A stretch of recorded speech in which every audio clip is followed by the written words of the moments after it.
excited to have you. My name is Katie Ray. I'm coming from beautiful Fort Worth, Texas. We are so excited to be doing this webinar for y'all. Jonathan, Jake, we're happy you're here. Tell us, where are you coming from? Jonathan, you can go first. Do you want to go by John or Jonathan today? John is great. John, okay, cool. Yeah, okay. So I'm Senior Director of Marketing here at Allego, and I'm based just outside of Boston. So, it's been cold, but we're getting some nice weather today. I think it's supposed to be like close to 70 on Friday, so I'm excited about that. Whoa, close to 70. Getting into that springy weather. We're trying. Out.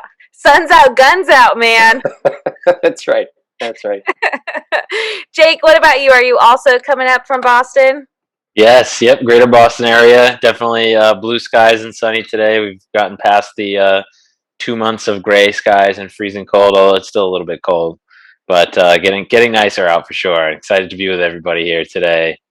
That's awesome. Well, everyone, make sure that your chat is turned to panelists and attendees. Jeff, I want to hear from you. Jennifer, Jessica, where are y'all coming from? What is your role? Carrie, we're so glad to have you here. Luke Wilson, my God, if that is truly Luke Wilson, I'd be so incredibly stoked. If we have a famous actor in here, that would be pretty cool. But drop it in the chat. We want to know, are you an account exec? Are you a rep? Are you an SDR? Where are you coming from? We're going to get started here in a little bit. So make sure that your chat is turned to panelists and attendees. And we'll get started here. Jessica, nice to see you. An SVP. Fancy. Natalie, tell us about yourself. We want to see it in the chat. We're really excited for today. Yes, you are fancy. That's awesome. And before we get started, as everyone's telling us about who they are, I want to ask our special speakers today, John and Jake, one super fancy question. And I think it would have to be, what has been your favorite role so far? In our careers? In your careers, yeah. It could even be being a waiter at Texas Roadhouse. That is probably one of my favorites so far. So yeah, that's a great question. I obviously have to say my current role is my favorite, right? I don't know if I can get away with saying anything other than that. But no, I mean, what I'm doing right now at Allego is fantastic. It's focused on driving demand for the company, working with so many different people within marketing and outside of marketing. We're a super closely knit team. Everybody's driving towards the same goal. It's just a really positive experience in general. But let's going beyond, that's kind of boring. So I'll go back in time. And my favorite non-marketing job was in college when I was a park ranger in the city of Boston. That's awesome. I know. I got wear the official park ranger get up with the big hat and the badge and the hiking boots and everything. And I would just walk around Boston all day, answering questions, and I'd give historical talks and tours. It was pretty fun. It was pretty cool for a college job. It was good. That is so cool. Jake, your turn. Anything super cool like that?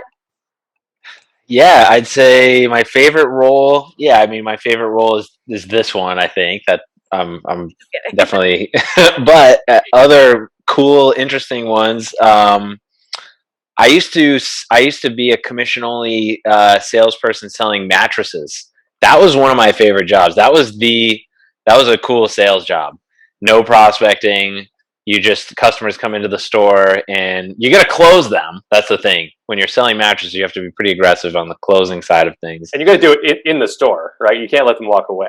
You cannot let them walk away. No, I think we had a motto: nobody walks. Nobody walks. So that was fun.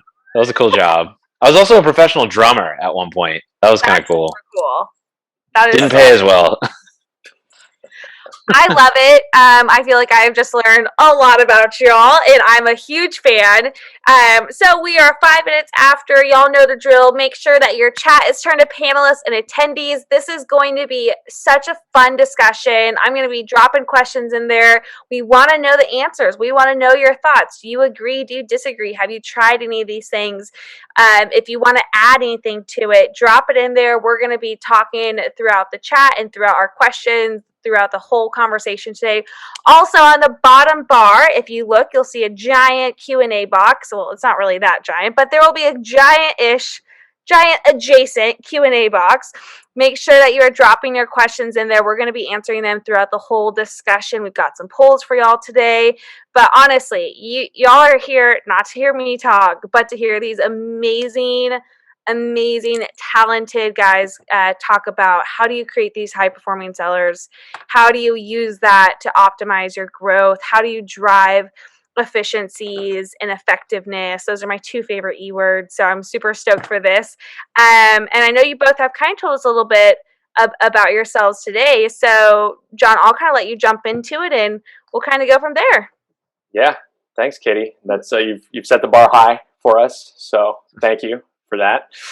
No, this is going to be a great presentation, and Jake and I talk about this stuff a lot. And there's so much to cover in this category around sales enablement in particular. So we're going to cover as much ground as we possibly can, answer as many of your questions as we can, and anything that we don't get to, we want to keep talking to you afterwards. So let's make this an ongoing conversation. But yeah, welcome to Building the Dream: How to Create High-Performing Sellers and Accelerate Growth. Already introduced myself, Senior Director of Marketing here at Allego.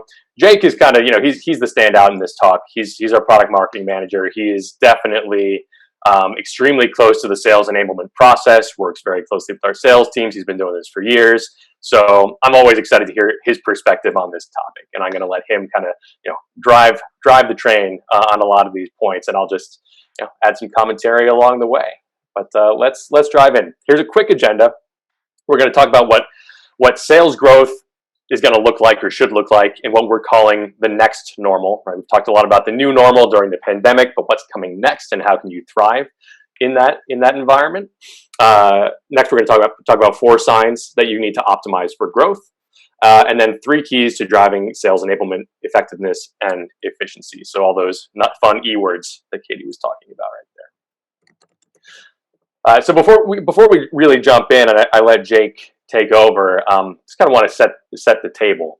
Again, what is this concept of the next normal? We know that the pandemic over the past year forced all of us into a survival mode, right? How do we just keep doing what we're doing? How do we keep the bottom from falling out from underneath us when it comes to sales and when it comes to company performance overall, certainly. But obviously we're focused on sales and enablement right now. And I think a lot of companies were nimble. They were agile. They figured out how to transition quickly to a fully remote environment, keep the team connected, keep the team trained, and sort of keep the train moving. Right. But now, as hopefully we're starting to come out of this, and companies are going to be either staying fully remote, or they're going to go to a hybrid situation, or they're going to try to go back in person. There are all these different scenarios, right, that you need to think about, and think specifically about where your company is going to fall, and figure out how do you thrive now. Because I don't think we can go back to the world that we lived in, prior to COVID. Too many things have changed from a business perspective and from a life perspective in general. So, how do we get out of this survival mode and think about really accelerating your growth as a company and as a sales team? So that's what we're going to talk about today. So I want to jump right in with a poll question, and that is which of the following is currently preventing you, do you think, from optimizing your sales results? Is it time to onboarding new reps? Is it just taking too long? Is it that your decisions aren't data driven, right? You're not leveraging the data that's at your disposal, or you don't have the data at your disposal to make the proper decisions? Is it that sales content isn't directly moving deals forward, right? So your sellers need better tools and content at their disposal? Or is it that your sellers are spending just too much time on administrative tasks and not enough time on selling? All right, so we're seeing some results coming in. This is good. Jake, while we wait for the results, any of these pop out to you as particularly noteworthy? Yeah, I mean, I think sales content not moving deals along, sellers spending too much time finding stuff. I mean, especially I know there's a lot of SDRs, AEs, a lot of reps in this audience right now who are probably feeling the pain from some of these areas, especially around those two. One of the things that we're going to talk about a lot today is how to make sellers' lives easier. Also, how to equip all of you with the content that's most that's going to actually resonate with the actual situation on the ground. It's going to resonate with the realities of the field. So those are two big ones, I think. Awesome. All right. So it looks like we've got just about everybody in here, or a good chunk of you. Well, and don't forget, if this doesn't apply to you, drop it in the chat. John, I know that you mentioned none of those applied. What would your response be? Drop it in the chat. We want to hear. Yeah, 100%.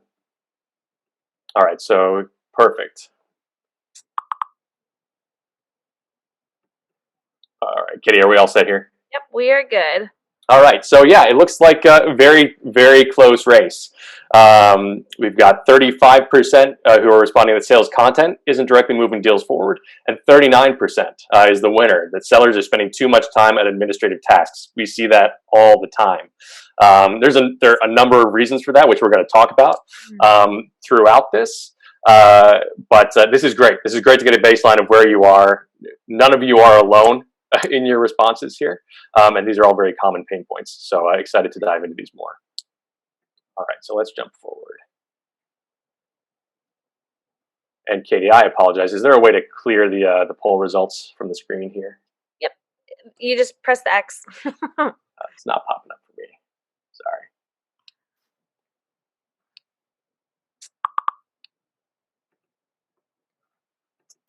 Well, regardless, I can move forward. So, oh shoot, I'm sorry, guys. I'm losing my my screen here. All right, so jumping into the first section, 4 signs that you need to optimize for growth. Unsurprisingly, all of these correlate with the poll questions that we just asked. So I'm not going to rehash them here. But Jake, let's jump into the first one, which is that reps are not ramping quickly enough. Yeah, thanks, John. This is obviously, if we're growing our sales teams, this is critical to be our ability as an organization to onboard, to ramp new hires. This is critical, and this does play into, John had said none of the above, but role play as a team is a key thing that he's struggling with, and being able to listen to successful reps selling on the sales floor. Some of that plays into onboarding, or at least, because part of the onboarding process is once reps are out in the field and making sure that we're continuing to support them and provide continuity from the onboarding process to when they're actually out in the field. And so, we're going to talk about some of that today. Some of the things when you're thinking about, how do we ensure salespeople are coming on board and staying. New hire attrition is, it's an issue. I mean, if we, the cost to replace a new hire before they fully ramp and get going, that can be really detrimental to the business. So some of the stuff that we kind of advocate for and that we've seen really works is getting sellers sort of acculturated up front, like giving them exposure to company culture. And even doing that before the onboarding process begins. In this virtual environment, obviously that becomes more difficult. But you can leveraging technology to do things like that. I mean, we've seen a lot of organizations use an approach, capturing, creating like a video library of different salespeople talking through approaches and here's how I handle this specific objection that we get a lot, and putting together one of those and then giving new hires exposure to that, and even allowing them to sort of be able to communicate back and forth through a platform like that before the onboarding process even begins. You just start to get them acclimated to the people that they're going to be seeing and working with, and that tends to kind of drive that emotional engagement with the company. So yeah, those are some of the things here. Yeah, fantastic. All right, so let's jump into the next point, which I see this one a lot, which is that gut feelings are driving decisions rather than data, or it's data is not utilized enough. So you can talk a little bit about that point. Yeah, totally. So this is now that we've gone virtual, we have so much more data, right? And I think what we've seen is a lot of organizations feel like it's kind of a data overload. You've got now the stuff to the point on on being able to shadow reps. Now that's happening digitally, right? We're able to we have to do this digitally. We have to be listening in on sales calls, or and capturing those sales calls, so you can start to be able to really scale this, because you have a lot more data. There's a digital trail for everything that's happening now in the sales process, right? There used to be a gap when sellers would get in front of in an in-person meeting. You don't have any, there's sort of a gap in being able to track what's going on their journey. But now a lot of that's happening over video conference, so you can actually, using conversation intelligence tools, to be able to jump in and actually do coaching on different calls, being able to listen and hear how salespeople are addressing different common concerns that buyers have on calls. How are we articulating the vision, right? Being able to actually, jump around and be able to, instead of having to sit and ride along with a rep, and it might take you an hour or two to go out on one call. Now you can jump to, they're all being recorded, so you can, in the space of an hour, listen to 5 different calls. If there's a particular part of the process or a particular part of the calls where people are getting tripped up, if they're, if it's around negotiations or on pricing, whatever. The other side of this is now more of the coaching is happening virtually, right? So now, coaching conversations are happening over video conference. So you have the ability now to jump in and help managers with their coaching. And so, but the thing is, here it's like there's so much now. We've got so much data to work with. It's about how do we make smart use of all that. Yeah, and that's the thing, right? And I think that's how you take your efforts to the next level is how do you figure out which data points are most useful to you, right? And how do you then visualize those to see the appropriate trends that you need to then drive growth? So that's tough, and I think it's unique to each sales organization to a degree. But being able to see which conversations have been most successful, right? Which pieces of content or combinations of content have been most successful in driving deals forward or accelerating deals. That type of data is super valuable, right? And we didn't necessarily have access to it in the past, or at least not as clear access to it, or we didn't know that we had access to it because we were relying so much on being in the same office as everybody else and relying on those gut-driven decisions. So I think being remote has forced us into this place where we have to look at the data more, we have to think about the data more, and now we need to actually leverage it and use it to accelerate our growth. So yeah, it's just interesting how the dynamics of data have changed over a very short period of time here. Well, and Meredith mentioned in the chat that with all this great information, right, it's not just here's this information, but it's important to look at how do we direct our reps to actually consume this information, right? Similar Yep. with the data, as a sales manager, you don't just look at reports and say, I think this makes sense, right? You look at them with an intention of accomplishing something or to create this picture. Are we on par with that, or is that a little off brand on it, right? Because I feel like that would just have to make sense. Yep.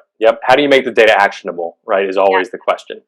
And that's going to be reliant upon sales coaches and sales managers, and how do they communicate with their teams? How do they share information? How do they do data analysis and then translate that in a compelling way, in an engaging way with their team? Because a lot of sellers don't care. They don't want to look at data points, right? They don't want to look at charts and graphs and spreadsheets. They might want a video of their coach saying, hey guys, wanted to share this quick video of the trends that I'm seeing today, right? And I noticed that Jimmy and Bobby and Susie did these 3 things really well over the past 4 weeks, right? And here's how you can think about that, and here's how everybody else can replicate what they've done, right? Just make it tangible, make it personable, make it real, and make it clear that these data points are intended to help sellers sell, right? We're going to talk about that more, right? But how can we convey data in a way that makes it clear to reps that this is going to help them do their jobs better? Because at the end of the day, that's what they care about. Absolutely. All right, awesome. So Jake, how about this next point? That's the content, sales content, marketing content isn't helping reps make sales. Yep. Yeah. So this is, and this comes back to data again as well, being able to leverage data to optimize your content, and also to optimize the seller's use of the content. I think Meredith in the chat said something to the effect of, making sure that they know how to use the content. I mean, that's absolutely critical. We often in marketing think about, okay, we'll create content for sales, videos, white papers, brochures, data sheets, case studies, and give it to them. But we got to think in terms of teaching it to them, helping them understand how to use it, giving them an example of another salesperson using it. Right? If I'm a rep and there's a content recommendation coming my way of like, hey, here's a good, here's a good deck to use for this person, for this situation, this competitor, and at this stage of the process, for this product, or here's a really great case study, a brochure. I have my collection of content pieces that work really well, so I may not be so inclined to try something new. But if I see that recommendation come with a video from a peer giving me quick talking points on how they've used that content successfully, or an example of a peer footage from calls, right? Because now again, everything is getting captured because it's happening over video conference. If I can actually watch an example of somebody delivering this content piece in an actual interaction, that is going to be an endorsement for me and make me much more likely to want to adopt a new piece of content that the organization is telling me I should adopt, and that is going to make me successful. And again, so so it comes back to making sure that the content pieces that we're providing, or I should say, at that point, when we get them to adopt the content, it's about making sure the content itself hits the mark. We've had a lot of data to be able to do this, as far as prospects clicking on content pieces. How long are they lingering on a piece or on a particular part of a video or a page on a case study or whatever it may be. We can see how popular a content piece is among the sales team. But none of that really gets into the qualitative aspects of the why. Why is this content resonating better than another piece of content? That's where you can start to, again, leveraging these, being able to listen on sales calls, watch how salespeople are presenting content pieces, and then hear the voice of the market, hear the actual buyers. What are they saying? How are they reacting to this message? Is it landing? Is it like crickets when the salesperson is articulating this new messaging that we've put out to the sales team? So, being able to kind of have that window into the field is really critical. It drives better alignment between sales and marketing. Marketing knows what's going on out in the field, so that way they're producing more relevant stuff. And then having a feedback loop too, making it really easy for salespeople to just quickly be able to give marketing feedback on content, whether that is through being able to annotate comments on a content piece that they can ping the marketing person who created the piece, give them quick feedback. Hey, this worked really well in this situation, right? That's a great example of, okay, yeah, let's sort of put out a recommendation, to kind of prescribe this content piece for that situation, right? If you get enough of those, giving sellers the ability to give qualitative feedback.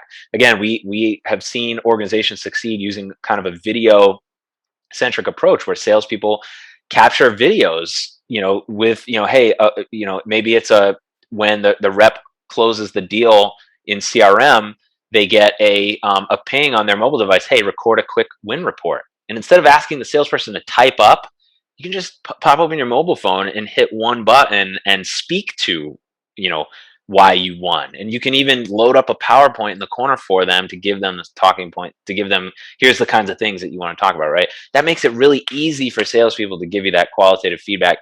That gets looped back in. So these are all ways that we can make sure that we're aligning sales with marketing in a way that's easy for the salespeople, and then ultimately gives them better stuff to work with. Yeah, and the feedback loop is so important, right, Jake? And I think there are tons of sales and marketing teams out there that do not have that in place, or where it's very weak. And that just makes everything harder. It makes everything else that you're doing from a sales and sales enablement perspective much less effective if those teams aren't connected at the hip. As you say, marketing will, so many marketing teams, create so much what they think is fantastic content for the sales team, right? They think, oh, this is a perfect deck. This is the perfect one sheet. Oh, what a great case study.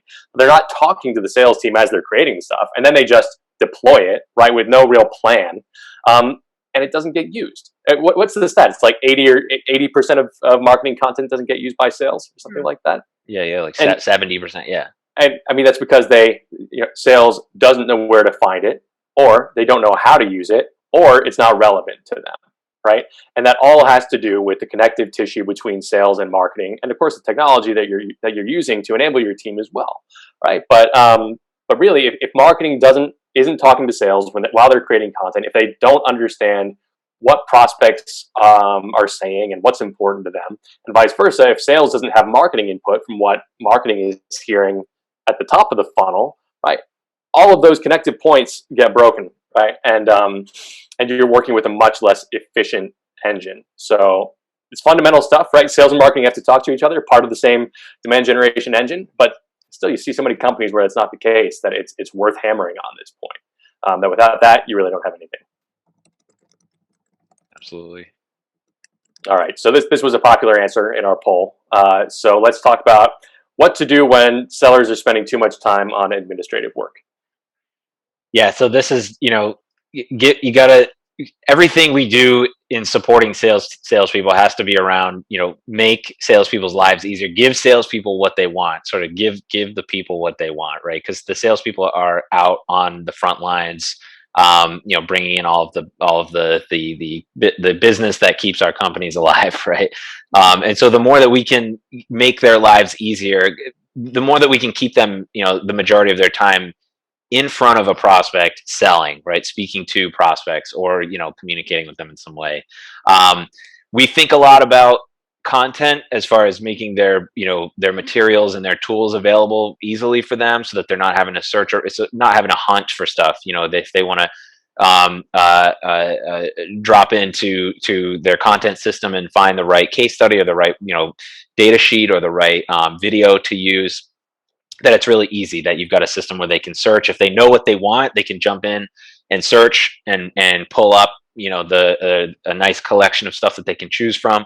Or, we've got to make it really easy for them in the form of like playbooks, where if they know the situation that they're in, but they don't know exactly which content that they need, serve it up to them in that way. And as well as recommendations, making sure that they get because we have a good idea of what works. We have sort of a bird's eye view of all, I say in marketing, enablement, sales management, you get a bird's eye view of what is working across the whole team, right? So, being able to actually prescribe stuff to them and hit them where they are in Slack or in the CRM, based on the deal stage that they're at, because we have that data, right? But the other side of that coin though too is knowledge, right? We think in terms of content, but we got to give them the right knowledge, and it's not just it can't just be about rote answers to questions, right? There's always going to be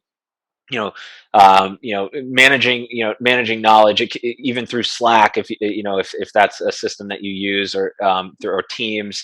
If salespeople have a question and they need just a quick answer for what is the what is our policy on this particular thing? Do we say yes to this if a customer asks? Do we things that are like yes or no, or just kind of a stock response that you can put into a system for them to access? But when it's things like, how do I handle this particular how do I speak to this particular competitor in this situation? They're a little stronger than we know in this area. How have others done it? Or how do I dance around this particular objection around a weak point in our product, right? How do these things that are more qualitative? Again, we advocate for an approach that leverages some video. Capture some of these things from some of your top performers. Shoot out a message across to a couple of the top salespeople saying, "Hey, shoot us back a 2-3 minute just video of how you handle this particular thing."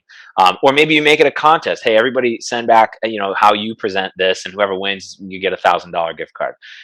Or whatever it might be. Or you get we're gonna put you up on the sales kickoff meeting and in front of everybody, and give you recognition, right? Capturing all these things on video and then making those available to other sellers, that's absolutely critical. So that's going to free them up of having a contact manager, subject matter experts for these kind of qualitative questions as well. Yeah. And Mark, he's dropped in a few thoughts, and I'd love for us to spend some time on it. And one thing that he said is his team has experienced a significant increase in selling time with virtual selling, with an updated sales book and updated case studies. And from many don't know this, but I came from the field where I was constantly partnering with marketing, constantly trying to find resources, constantly trying to find relevant information. And what I found was that everything was probably 5 years old. So, what I really think, I want to emphasize, Mark, one word is updated. And I think that really goes back to this idea of having reps do so much admin work, right? So it's not just the marketing admin work, and that's something to consider as well, as how often are our reps now creating their own reports and doing all this extra stuff for managers who are truly being lazy and not doing this information, right? Like I've heard of reps whose managers, even though they can pull this off of Salesforce, are now having them create an Excel document and showing their whole pipeline in that, and then also entering it in something else. And so whenever you think of admin work, right, it's never just trying to look for marketing, but there's so much that these reps are having to do. And if you try and really calculate the amount of time that they spend doing that, how much money are you losing? And it's something that can be as simple as, updating a sales playbook that would make things easier for them. And kind of digging into this a little bit more, Mark is wondering, how have any of you experienced a real mix of content engagement strategies to find what works best of getting our reps to be a little bit more enabled with this? Yeah, yeah. I think from my perspective, and Jake, I'm sure you have one as well. It's about giving reps proper exposure to the content when it's released and proper context around it. Like I said before, I think so often the problem with like content activation campaigns, so to speak, is that marketing or sales enablement teams create content, they share the content with the sales team once, right, without much context around how it should be used. And then the reps are kind of left to their own devices to figure it out, right, or not. And in most cases, what I've seen is that reps don't use the content at all, or they default to using that 5-year-old piece that they're really comfortable with, right? And that's a danger here too, is that when you release updated content, if you're not providing the context around how to use it, like what the right situations are to use it, reps aren't necessarily going to trust it. They're not going to know the talk track, and they're going to keep sort of doing the same old thing that they were doing, or they're going to hack together their own presentations or content, which as a marketer, that always scares me, right? Because it's going to be off brand. You never know what's going to be out there, so it's tough. So I think the key is actually at the release point of the content, not just giving them the tool. It's giving them the context around the tool. So again, as Jake says, a quick video or an email or whatever, around saying, hey, this is this new piece. This is what it's designed for. This is why we created it. This is how to deploy it, how to use it in the field. Here's an example of what that looks like, right? And then shoot them periodic reminders to use it, right? Don't just make it a one and done experience, because we all know that doesn't typically work. Everybody is moving at 1,000 miles per hour throughout the day. So have a recurring drip sequence that's like, hey, remember, you've got this new piece of content available to you, or these 5 new pieces of content that apply to this persona or this vertical or this stage in the sales cycle. And just continue to drip on your reps to make sure that they're using it and know how to use it. Jake, any other thoughts on that? Yeah, no, and also, giving them a lot of context around, one of the things that we've seen a lot of companies do is do some type of a newsletter, to the sales team from marketing, but make it really engaging, right? One of the things that that we do internally, and using video, again, one of the things that we do internally is we have a thing where every 2 weeks we put out from product marketing to the sales team, we call it Jake's Take, right? And I film it. I'm Jake. And it was actually our sales enablement leader's idea. And basically every 2 weeks I go around, when we were in the offices, I'd go in early and I would take something from one of the salespeople's desks. It's like a memorabilia item or something fun. And I'd come in and everybody would be waiting to see whose thing I took. And then it's like Jake's Take. Hey, I'll give you, we're going to give you our take on the market, on the product, on the competition, et cetera. But we're also going to let you know what our take is from one of your desks. So you got to stay tuned. And so things like that gets the sales team, like everybody's like, oh, what did they take this week? And then it drives a lot of kind of camaraderie and people liked it, and then it just, people tune in. And so then you could say, hey, here's a couple new pieces that are out recently. You got to check this out. it's really valuable. I think you're gonna find it really useful, right? So then you can keep promoting the stuff that's going on. Yeah, stealing has meaning. Someone says, right, exactly. That's right. That's what we feel the same. Yeah. Jake's take is it's must see TV for sure. Yeah. Yep. You would steal people's monitors, desk chairs, lots of Desks, stuff. a whole desk. The Yeah, whole whatever. desk. Yeah. Yep. It could be big. No, I mean that's a good point, Jake. And just finding new and creative ways to get people involved and engaged.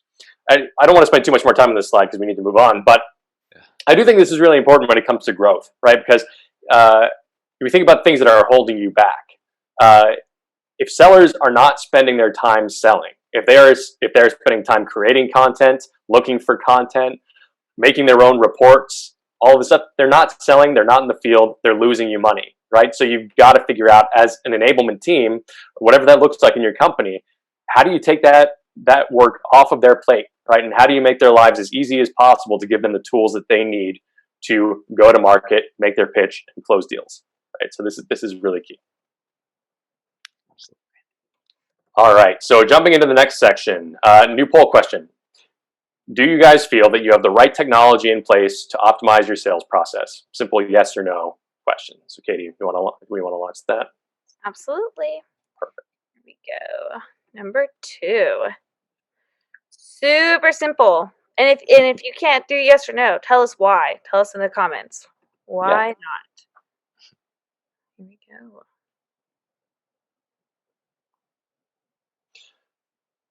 So Jake, any just while we wait for folks to fill this in, any thoughts on this question or any sort of change you've seen in the market over the past year on this? Yeah, I'd say we see more and more people saying yes. It still has typically been around 50-50.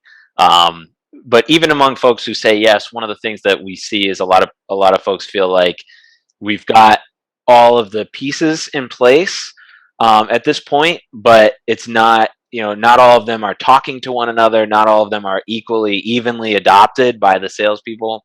And so that's going to be some of the stuff that we talk about, where you can start to think in terms of trying to cut down on the number of tools that you use, right? To try to bring this into a single platform or a couple platforms, right? Making it not, making it not such a disparate process for salespeople. Yeah, exactly. All right, it looks like we've got a good number of responses in here, so let's close this one out for now. So yeah, you can see a few more people on the no side, right? But close to an even split, which I do think that's changed over the past year. I do think, again, the pandemic forced everybody to think more about technology to connect teams and optimize their processes. So it's good. I think we've seen more and more people saying yes, but definitely still a lot of people in the no category. It's tough. There are so many different types of tech out there that you have to figure out how to piece together what's really valuable. How do I connect all the systems and see the data that I need to see and want to see? It's hard. And we've seen this a lot from our customers and in the market in general. So, so go ahead, Katie. Yeah. I was just going to say, some of the responses in the chat are super interesting too. I love this one. And I got to find it. We have the tech. Yes. Do we use it effectively? Hell no. Yeah. I'm a fan of that. And then there's even more there's so many options. How do I choose the best depending on the maturity of the team? How do we get the leaders, right, to invest in ongoing optimization, not just at one time, but how do we continue to evolve as our company is too? So interesting. Yeah. And we're going to dive into some of those topics in the next section here. So let's jump to the next slide, and we'll try to cover all of that as we go. First, before we get to the technology, we're going to go into a couple of other keys to driving enablement, effectiveness, and efficiency, which is talking about how do you garner a high level of influence within your internal teams, right? So a lot of that is actually talking about how do you get the buy-in from leadership, right? Not just relying on your enablement or product marketing teams to get the job done, but getting leadership involved and consistently involved, like we were just talking about. And how do you cooperate with your internal teams to actually get content from them and help to grow your program? And then we'll dive into specifically how to put the right set of tools into place, depending on where you find yourselves. So Jake, why don't you talk a little bit about how to grow your influence as a sales enablement professional? Yeah, yep. And I'll kind of try to move through these quickly. I know we don't want to run out of time here. Yep. The kind of the key points here, sales enablement is so much a connective tissue between groups internally. It's, you have to, and that's where you get, your sort of your power to get things done, to get your agenda done, is by being able to help all these different groups, give each of them different things that they need, and then be able to, then that grows your influence in the organization, and then they trust you, right? With the sales reps, it's about advocating for the reps with the managers, right? Advocating for salespeople, with the sales leaders as well, right? Making sure that you're that it all starts with the sales reps. Everything. I mean, it's all about putting the rep at the center. So starting there, and then you can also act as an advocate among the sales leadership, for the sales managers, and even at the executive level, right? Sales enablement, you have that unique perspective of being on the ground, being able to see what's going on. That's how you formulate good strategy, is by understanding what's happening on the ground tactically. I mean, you sales enablement, you're the kind of the tactical genius on the ground for the sales team. So it's advocating for these different constituencies, and then being able to use that influence as you grow it, and then and acting as a bridge between subject matter experts and product and marketing with the sales team, because the sales team, each of these different groups has something the other group needs and wants, and so it's about being that person to connect those, right? Connecting salespeople with the subject matter expertise that they crave. Being able to connect subject matter experts with the salespeople who are the ones who deploy all of their great ideas that otherwise would just be ideas, right? This is kind of how you want to focus on that. Yeah, yeah. And in terms of getting buy-in, right, from leadership on this stuff, I think as an enablement professional or as a marketing professional, or whoever you are, I think it's a big part of it is making leadership aware of their gaps and of their blind spots, right? So saying, hey, we're creating all this content all year, every year, but here's how much of it actually gets used. And here's where we lose transparency into how it gets used. We have no idea, how effective this content is. So we need as enablement teams, like, you need access to that data and you need to surface that data to your leadership, right? And same thing for analyzing sales calls, right? If you don't have the ability to see how your individual reps are performing on a day-to-day basis in a remote environment, that's a blind spot, right? And leadership needs to be involved in that, and they need to support you in terms of getting the right tools and processes on board to fill that gap. So it's making those gaps real to leadership that I think can be a major asset in terms of getting their buy-in and their consistent support. All right. So any additional action items you want to talk about, Jake, in terms of how to grow your influence? Already talked a bit about a few of these. Yeah, it's the securing an executive champion. There's always going to be somebody who, among sales leadership, who is partial to sales enablement, right? And so many of us in sales, or who are former sales or sales adjacent, really have a sort of an affinity for looking at sales as a craft that you hone, and playing the game at the highest level, right? And sales enablement is about optimizing that. It's sort of about being that sort of that sort of tactical genius, right? To be able to bring to bear really cool tactic, right? And so sales leaders, you will always find a sales leader who is partial to sales enablement. So it's finding that person, getting securing them as a champion for your efforts. Aligning on goals, right? Making sure you've got the unique position as a sales enablement person to be eyes and ears on the ground, right? You can be that window into the field to make sure that the strategy that's getting created and formulated makes sense, right? And boosting visibility with regular communications, being that feedback loop, right? These are everything that we talked about. It's critical. Yeah. All right. Excellent. All right, so digging a layer deeper is how do you leverage internal experts within your company to enable your sales team with the right content and ideas to spur and accelerate the growth that we're looking for here? Jake, thoughts on that?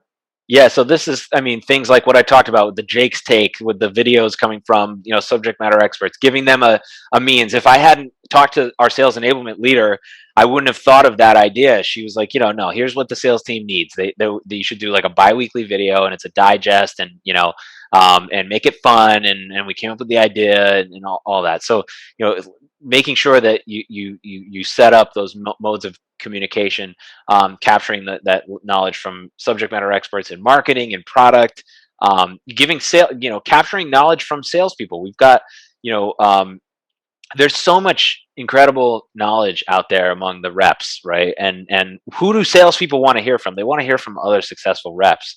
So if you can be the person to bottle that up and reroute it to another salesperson in the moment of need, that's going to be that's going to how, again, turning these fleeting insights into institutional knowledge. You can start to preserve that tribal knowledge, right, by capturing it. And using your technology accommodates it, makes it easier to capture that stuff.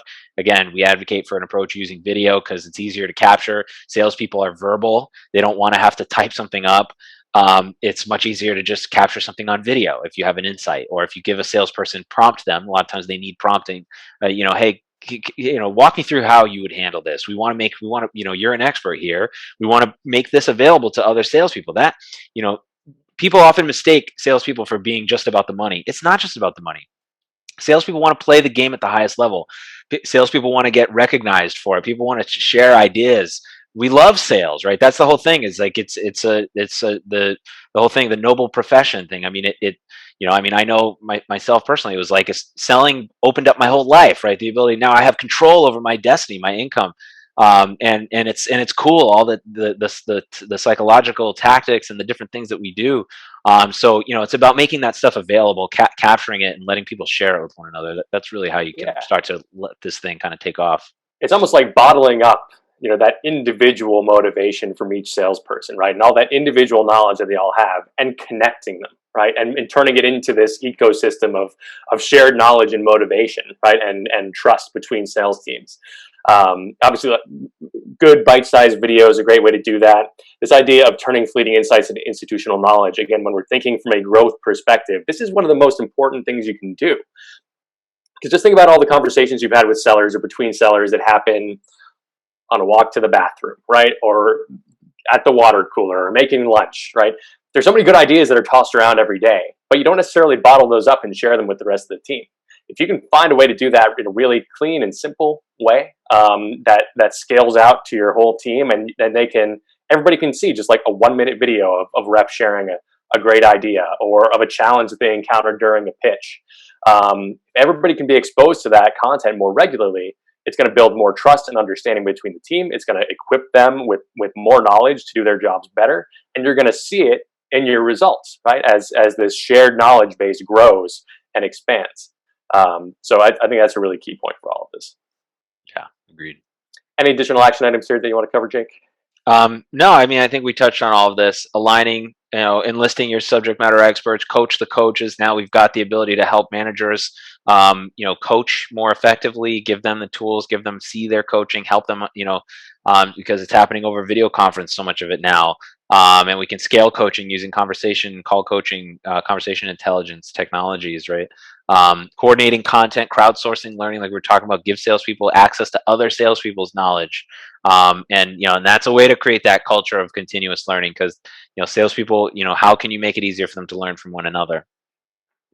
Yep. That's it. That's an important point too. This idea of crowdsourcing knowledge from your reps, from your SMEs. The more you do that, the more it's going to create that cycle, right? It will, that knowledge sharing will build upon itself. People will want more of it, and that knowledge sharing will become part of your culture naturally. And that's what's cool about this process. Makes your life easier as an enablement person or as a manager as well. Yep. Both ways. Yeah. All right. An interesting question too, as we're talking about being a sales enablement leader. And I think this can be more of a personal opinion. Do you think that they are more important than a normal sales manager? I don't think it's fair to say one is more important than the other, right? They just play different roles, right? And often work very closely together. Yeah. Certainly, I think it's, having an enablement manager is critical. To somebody who is specifically thinking about how to improve the quality of every sales touch point that occurs, right, throughout any sales cycle. Certainly, regular regular sales managers are thinking about this too, but often not in the same way. They're not necessarily thinking about the tools and content and tactics and training, right, that every rep needs to go through. So I think you need somebody who has a dedicated brain to think about that, and then the two roles work in tandem with each other. Yeah, agreed. And not, I think the big difference too is that a sales enablement manager is not on a quota, right? So they don't have that. It's important to have somebody who has the sales mind, who is not in the trenches with the salespeople. The managers are leading in the battle itself. Sales enablement person is able to kind of be able to take that step back a little bit more easily, not having bearing that quota. Yeah, totally. All right, so our last section of the day, which is good because we're running short on time, but how to implement effective sales tools and how to navigate the sales enablement tech stack in general. Jake, you want to take that away? Yeah. So again, we talked about all the different tools. There's, you've got your LMS, your learning tool, a sales content tool, tools for coaching, for call coaching, conversation intelligence, if you're doing video role play, reinforcement, quizzing, right? There's so many different tools. And it's like, how do we cut down on all these tools for one? And how do we make sure that salespeople are using the tools, right? And part of making sure that they use them is giving them fewer tools to have to jump around to. And then there's also efficiencies, that you get from administering them, and it's a lower total cost of ownership. But the kind of the biggest thing is that you can start to leverage. There are synergies between when you start to bring more of these different tools in the stack under a single platform. And we can talk about that. I think we've got a nice little diagram to show all of you. We do. It's a great diagram. You're going to love it. Yeah, I think it's important to call out here that an ideal state is having an all-in-one tool, right? That just unifies all of your content, all of your data and analytics, all of your coaching. We realize that that's not practical in every company, right? And there are some companies that are going to be wedded to their LMS or their SCM, and they just need to build on top of that. So that's okay. When you think about technology, yeah, you want to be as efficient as possible, but at the very least, when you bring on a new piece of tech, or when you are looking at how to join your pieces of technology together, there's got to be a streamlined way to integrate everything, right? You want to reduce the amount of time that people spend bouncing around systems, the different types of views that people have. You want to be using uniform metrics. Having a unified sales enablement technology language is important, right? So the more unifying you can do, whether that is through actually using a single platform or just through proper integration and standardization of your tools and the language you use around your tools, that's probably the most important concept here. But yeah, let's jump into our handy diagram, and I'll build it out for you, Jake, so you can just go around the horn on it. Excellent. Thank you. So yeah, this is, if thinking of all those tools that we talked about, you can kind of boil them up under three categories: content tools, learning tools, and then collaboration/coaching tools. And when coaching being a sort of like a form of collaborating, or from a technology view, it's connecting two people, a manager and a rep, right? And that's the same thing if you're connecting a rep to another rep, or a rep to SME, or the SME to the reps. So you can think about these three big buckets. And so starting from the left here, top left, and we'll go clockwise. What are the kind of the synergies or the benefits of having the content and a single tool for content and coaching collaboration? Well, feedback during content creation, right? If your SCM, your content tool that manages all the collateral and all the white papers, decks, everything, also has robust collaboration in it, you can start to get that qualitative feedback from sales to marketing on what's working. Video capture of like, hey, here's what I think about this, rather than just trying to type up comments on an asset to give feedback. Also, being able to allow marketing to watch the salespeople deploying the asset in actual sales calls, watching footage of that, right? That's critical. And then you can do coaching based on the latest content. What content pieces are getting shared, are getting the most action out in the field, and we can make sure that we're coaching to those pieces, making sure that, hey, in the same system, I can see these several pieces here are getting a lot of use, and they're successful, I want to make sure that I'm now, when I'm doing some coaching, I'm going to turn around, I'm going to use the same system to coach other salespeople on how to use those pieces. So you get those synergies there. Another one, if you move over to the right here, between content and learning, why have a single tool for that? Well, the activating content, right? Instead of just thinking in terms of releasing a piece of content to salespeople, if you've got the same tool that's managing the content you're releasing to them, giving them to grab and share with their prospects, and the whole content management, if in that same tool you can do some coaching to that content, or if you can do aligning, giving them snippets of other salespeople using that piece of content as an example. Hey, here's another rep who is really successful that using this content piece that we're recommending right now. That's activating the content. That's making sure that they're going to use it more likely. And then aligning the learning material to the latest content. Again, in the content system, that's a point of engagement that's giving you data on what subjects and products and different things that are working really well, making sure you're aligning your learning to that, right? What's going on today. And then finally, at the bottom here, why have a learning and coaching collaboration tool in one? Well, of course, when reps are coming out of onboarding or training for a launch or whatever it might be, and you're going to do ongoing coaching, they should be tied together. It's easier for you to see what to coach them on if you know how they're doing coming out of an onboarding program. And then generating learning materials. This one is critical. Being able to, like, when salespeople and managers are going back and forth using video, a rep captures a win report, a subject matter expert shares an insight to the field. That's all content. That's collaboration. But you can sort of memorialize that into a piece of learning content. Now, imagine if you're a rep going through onboarding and the first thing you see, instead of one of these kind of boring, e-learning modules, is a footage from another rep in the field who's selling a product that you're trying to learn, that you're about to go out and sell. You're gonna be way more engaged with that. So these are, and then of course at the bottom here, all these kind of, these efficiencies that you get as well. Yeah. All right. So any last action items that people should think about in terms of how to implement effective technology for enablement and specifically to accelerate growth? Yep. So as much as you can replace tools with either all-in-one, or if replacing parts of these tools, any vendor that you're looking at from a technology perspective, it should play nice with all these other tools, right? So it doesn't mean you have to replace them all, but the more you can cut down on tools, the better. It gives you a single model for all the data to come in to understand what is working, as far as being able to model all the different things a rep is doing, the successful reps are doing, and then being able to take that to the rest of the pack. Think in terms of increasing adoption, making it easier for sales, or giving them everything they need in one place is more likely they're going to come back to the tool. And then it reduces your admin work, which is, of course, always a benefit. Yeah, all of these points you need to keep in mind, right? You can see how they're going to save you time. They're going to build in efficiencies. And just going back to the point of just letting sellers sell, right? And let them do so with the best tools at their disposal, the best knowledge at their disposal, and a unified view of how to go to market, right? All of those items are so key, and they're hard to get in a remote environment. I think we've seen that over the past year. But this is what we need to do as a sales and marketing universe. We need to take these concepts, figure out how to put them into play for our own companies, and then we'll start to see that line go more up and to the right over the next year and the years beyond.